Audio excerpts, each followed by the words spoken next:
किती महिने बसेल? हे 6 महिने नाही झाले, कंटिन्यू चालू असते.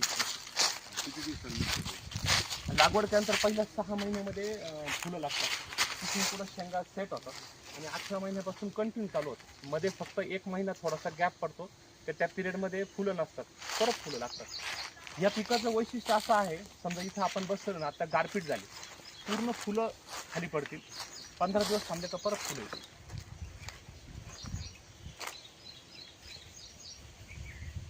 या ना इकडून जवळ. लावलं की मग बोला.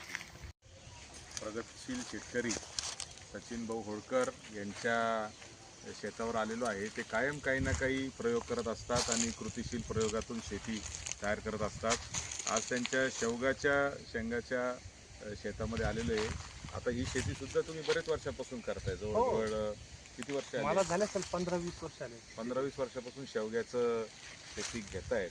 आणि आता आपल्याला माहिती की आपले पंतप्रधान मोदीजींनी जेव्हापासून एका इंटरव्ह्यूमध्ये सांगितलं की मी शेवगाच्या रोज कोणत्या ना कोणत्या माध्यमातून शेवग्याचं हे आहे, म्हणजे जेवणामध्ये शेवगा कोणत्या ना कोणत्या माध्यमातून, एखादी सूप आहे किंवा काय आहे, आणि म्हणून आपल्याला त्याचं एकदम महत्त्व आता जगाला कळालं. 15-20 वर्षापासून सचिन भाऊ त्याची शेती करतात आणि आता त्यांनी त्याच्यात अजून एक प्रयोग केला, तो बघायला त्यांनी मला आज बोलवलं होतं आणि त्याचा काय इम्पॅक्ट आहे ते दाखवायला आज बोलवलं होतं. लासलगाव हा कांद्यासाठी फेमस आहे, द्राक्षासाठी फेमस आहे.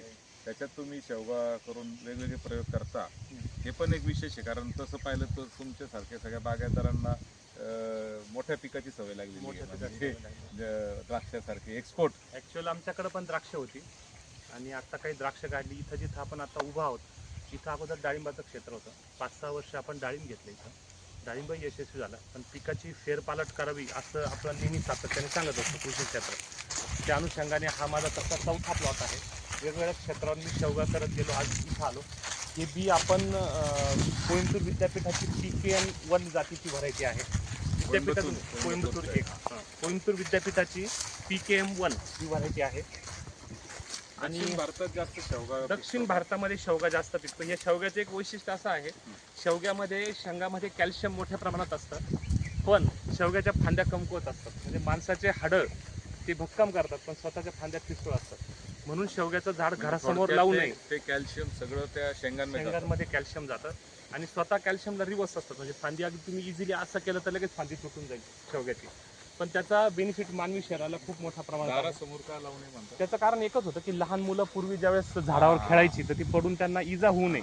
मग त्यातून एक अंधश्रद्धा पसरते की कुठंतरी लोकांना असं वाटतं की हे शेवगा शेतीमधून काहीतरी वेगळं काहीतरी घडेल, अपशकुनी काही घडेल. पण त्याचं प्रॅक्टिकल कारण हे आहे की हे फांद्या खूप ठिसूळ आहेत. तसं जांभळाचंही तसंच आहे. जांभळाची फांदी दादा, याच्यातून आपला एक दुसरा प्रयोग असा आहे, ही लागवड आहे 12x6 सॉरी. आणि हा जो शेवगा लावलेला आहे याच्यामधून आपण निवड पद्धतीने अजून एक व्हरायटी शोधणार आहोत. म्हणजे ह्या बागेमध्ये 50 झाडं असे आहे का जे एकदम वेगळे आहे बाकी झाडांपेक्षा. जसं हे झाड तुम्ही बघताय, याचं जे शेंगा तुम्ही बघता, एवढी सगळी क्वालिटी एक साईज आणि एवढा मोठ्या प्रमाणात दुसऱ्या नाही. भाव काय शेंगा? आपण ज्यावेळेस स्टार्टला विकला त्यावेळेस 160